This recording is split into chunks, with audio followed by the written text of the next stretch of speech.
राधे राधे दोस्तों ये वीडियो उन सभी भक्तों के लिए है जो महाराज जी का दर्शन करना चाहते हैं। दोस्तों आज हम आपको महाराज जी का दर्शन भी कराएंगे और ये भी बताएंगे कि आप किस तरह से परिक्रमा मार्ग पर खड़े होकर महाराज जी का दर्शन कर सकते हैं। तो दोस्तों बहुत सारे ऐसे भक्त हैं जो महाराज जी से किसी न किसी माध्यम से जुड़े हुए हैं, चाहे यूट्यूब के माध्यम से हो, फेसबुक के माध्यम से हो या फिर इंस्टाग्राम के माध्यम से हो, और उनके मन में भी एक इच्छा होती है कि हम भी महाराज जी का दर्शन करें। तो दोस्तों अगर आप महाराज जी का दर्शन करना चाहते हैं तो इसके लिए आपको श्री धाम वृंदावन आना होगा, क्योंकि महाराज जी वृंदावन के बाहर नहीं जाते हैं, क्योंकि महाराज जी का वृंदावन का अखंड वास है। इसलिए अगर आप महाराज जी का दर्शन करना चाहते हैं तो इसके लिए आपको वृंदावन आना होगा। जैसे दोस्तों आपने सुना कि परिक्रमा मार्ग पर खड़े होकर दर्शन करना है, तो परिक्रमा मार्ग पर हम कहीं भी खड़े हो जाएंगे तो महाराज जी का दर्शन हो जाएगा, ऐसा बिल्कुल नहीं है, क्योंकि महाराज जी नित्य प्रति परिक्रमा नहीं लगाते हैं। महाराज जी जो है अपनी कुटिया से होते हुए श्री राधा केली कुंज, जो कि महाराज जी का सत्संग भवन है, वहां तक आते हैं। तो दोस्तों मैं आप जैसे कि वीडियो में देख सकते हैं, श्री कृष्णा शरणम ये जो सोसाइटी है, यहीं पे महाराज जी की कुटिया है। महाराज जी यहाँ से होते हुए लगभग 2 किलोमीटर पड़ता है श्री राधा केली कुंज, जो कि सत्संग भवन है, जहां पर महाराज जी नित्य प्रति सत्संग करते हैं। वहां पे आप महाराज जी से एकांतिक वार्तालाप कर सकते हैं, एकांतिक दर्शन कर सकते हैं। तो महाराज जी श्री कृष्णा शरणम जो सोसाइटी यहां से होते हुए और श्री राधा केली कुंज तक जाते हैं। इसी मार्ग में आप कहीं पर भी खड़े होकर महाराज जी का दर्शन कर सकते हैं।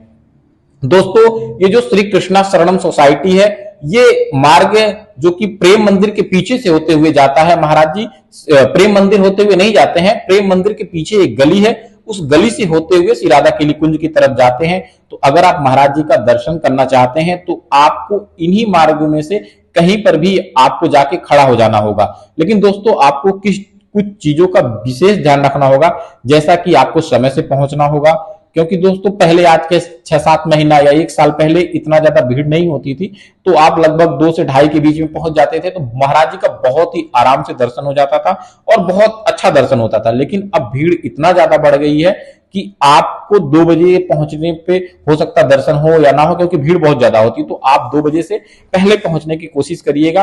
और दोस्तों आप प्रेम मंदिर की गली से लेके आप श्री राधा केली कुंज तक जो परिक्रमा मार्ग पे स्थित है, कहीं पे भी खड़े हो जाएंगे, आपको महाराज जी का दर्शन हो जाएगा। जैसा कि आप वीडियो में देख सकते हैं, ये श्री कृष्णा शरणम सोसाइटी है और आप देख सकते हैं महाराज जी के यहाँ पे कुछ निज परिकर जो कि भक्तगण है वो आके खड़े हो चुके हैं। अब कुछ ही देर में महाराज जी निकलने वाले हैं।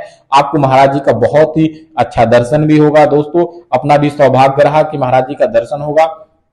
दोस्तों जब भी आप महाराज जी का दर्शन करने जाएं तो आपके कुछ चीजों का जरूर आप ध्यान रखें। जब भी महाराज जी का दर्शन करने जाएं तो आप, क्योंकि श्री धाम वृंदावन में है, तो आप श्री राधा राधा या श्री हरिवंश इस नाम का उच्चारण करें, राधे श्याम जो भी नाम आपको प्रिय है वो नाम उच्चारण करें। अगर आपके हाथ में फूल हो तो महाराज जी के आने से पहले उसे आप जो है सड़क पे जहां पे है उसमें आप डाल दें और आप श्री राधा नाम जरूर उच्चारण करें।